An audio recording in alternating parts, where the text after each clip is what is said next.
Magandang araw po sa inyong lahat. Sana matapos yung panoorin tong aking vlog ay makapag-subscribe kayo sa aking YouTube channel. At sana matapos yung panoorin tong vlog kong ito, pakihit na lang din yung notification bell para every time na nagkakaroon ako ng bagong vlog ay palagi kayong manonotify. At yung isang request na Sir Bong, sana itong vlog kong ito ay ma-share nyo sa inyong mga kaibigan, sa inyong mga kasamahan at importante sa inyong mga co-teachers. At yung isa pang request ni Sir Bong, favor nyo na lang kay Sir Bong kasi dyan sa mga vlogs ko ay marami nang lumalabas na ads. Sana pag lumalabas yung mga ads, huwag nyo siyang i-skip. Papanoorin nyo ng buong buo lahat ng ads na lumalabas dyan sa aking vlog. Pwede ko bang asahan yan sa ating mga kaguruan? Maraming salamat sa inyong lahat. Ngayon ay Saturday, in English ko lang. Alam nyo, dito sa Metro Manila, particular dito sa Caloocan, maganda na yung panahon namin, wala lang ulan at matindi na yung sikat ng araw or maaraw na. Sa ibang regions kaya, kumusta na yung weather niyo dyan? Kumusta na yung mga guru natin dyan sa Bicol region? Malamang yung mga apektadong divisions dyan sa Bicol region ay mag-suspend pa rin ang klase next week.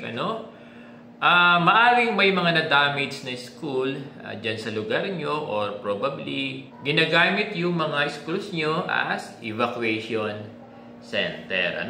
Kapag ganitong apektado pa rin ng calamity yung ating mga paaralan, pwede sila mag-apply ng ADM para yung pag-aaral ng ating mga learners ay magpapatuloy lang. Kahapon may nag-circulate na DBM circular at mukha naman na legit. Ito yung patungkol sa payment ng year-end bonus for 2024. Ang year-end bonus kasi ay regular na tinatanggap ng lahat ng empleyado ng gobyerno ng November. At itong year-end bonus ay katumbas ng isang buwang sahod ng mga empleyado. And speaking of isang buwan na sahod, ang kagandahan ngayon dahil nagkaroon tayo ng unang tranche ng increase under SSL 6, ito na yung susundin na basic salary natin para sa ating year-end bonus.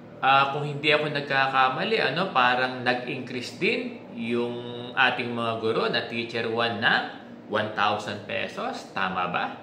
At bukod sa 1-month salary year-end bonus, meron pa itong karagdagan na 5,000 pesos na cash gift. So, malaki din kahit paano. Basic salary plus 5,000 pesos, ito yung total na tatanggapin ng ating mga guro at maging ang lahat ng kawani ng gobyerno. Alam nyo, kasama si Sir Bong dyan. Katulad ni Sir Bong, alam nyo, ang basic ng Principal 4 ngayon, kasi si Sir Bong ay Principal 4, hindi ko naman sa pinagyayabang, ang basic kasi ng Principal 4 ngayon ay nasa 74,000 na. Plus 5,000, ito yung aking year-end bonus, At ganun din ang formula sa lahat ng mga teaching positions sa paaralan. Yung mga non-teaching, of course, kasama kayo dito.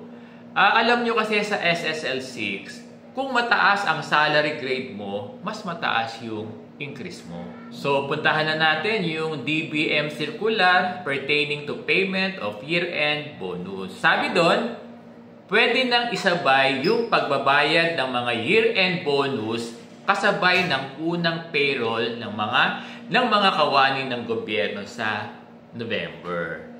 Alam nyo ang interpretation dito, pwede nang ibigay yung year-end bonus ng mas maaga sa November 15. Kasi ang dating practice sa pagbibigay ng year-end bonus base doon sa guidelines, ibinibigay ang year-end bonus na earlier than November 15. Alam nyo, very strict ang guidelines na ito. Kaya yung mga government agency, like yung mga paaralan, nagsisimulang magbigay ng year-end bonus ng November 15.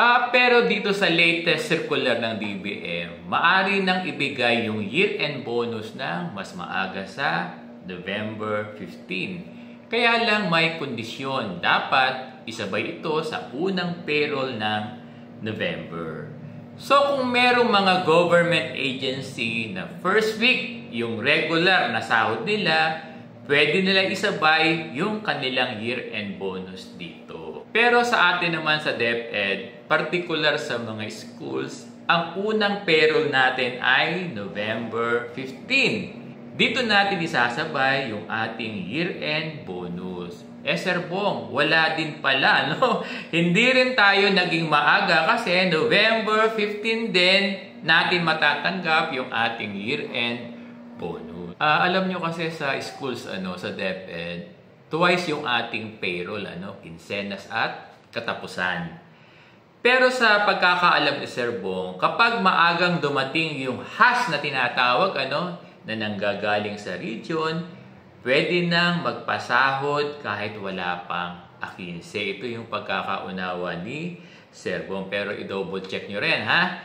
Itong HAS kasi, indication ito na meron ng pondo yung sahod ng ating mga teachers.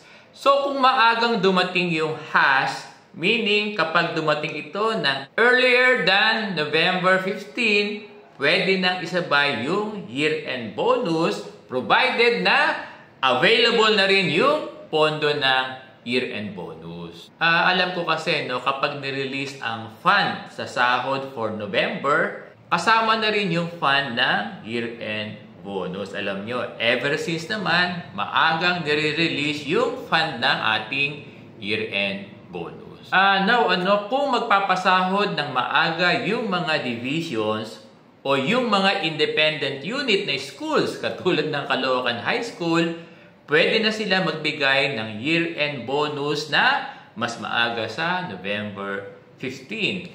Pero kung yung mga divisions o yung mga independent unit na school ay mag-aantay pa ng November 15 na sahod, November 15 din isasabay yung inyong year-end bonus. Ganito yung mangyayari. Sir Bong, kayo dyan sa Caloocan High School, alam nyo dito sa amin sa Caloocan High School ay susubukan kong i-apply yung DBM circular. Kung maagang dumating yung HAS or sahod, maaga din kami magpapasahod para maagang matanggap ng aming mga guro yung kanilang year-end bonus. Meron ba kayong natutunan sa vlog ni Sir Bong ngayon?